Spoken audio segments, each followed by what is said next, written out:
IFM News. IFM News. IFM News. Lokal. Nagbalin nga emosyonal, ti ina tinatiliwan ti droga iti barangay 1 San Lorenzo, Lawag City. Imuna iti daytoy, kita kumpiskar manipod iti suspect, ti lima sa 6 iti may pagaro pa shabu, by bus money, ken cellphone. Iti panagnaman tayo iti ina ti biktima, ket kinunana anasingpet ti anak na, ken awan iti anyaman, abisyo na. Sir, nasaya at deta nga ubing, awan maibagak, isot agbalin nga amami.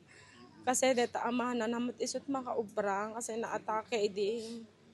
Diyak nga, anak nakastoy dito nga ubing, awan amok, awan maibaga kasi nakasingsing po. Nahilig talaga at barkada kasi isot umay dadandanong noon pa, manakigayam. Awan amok ng anak. Ito nag-abogado yun, no? Awan pa isa. Ada ti kida mo, namang tulong ka na.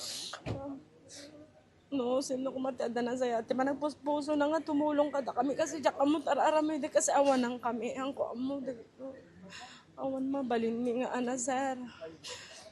Tumulong ko makadete anak ko.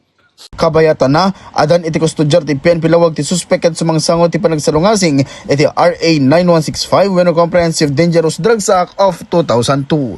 Para iti IFM News, Idol Lawrence Martinez, Tatak, IFM. IFM News. IFM News. IFM News. Lokal.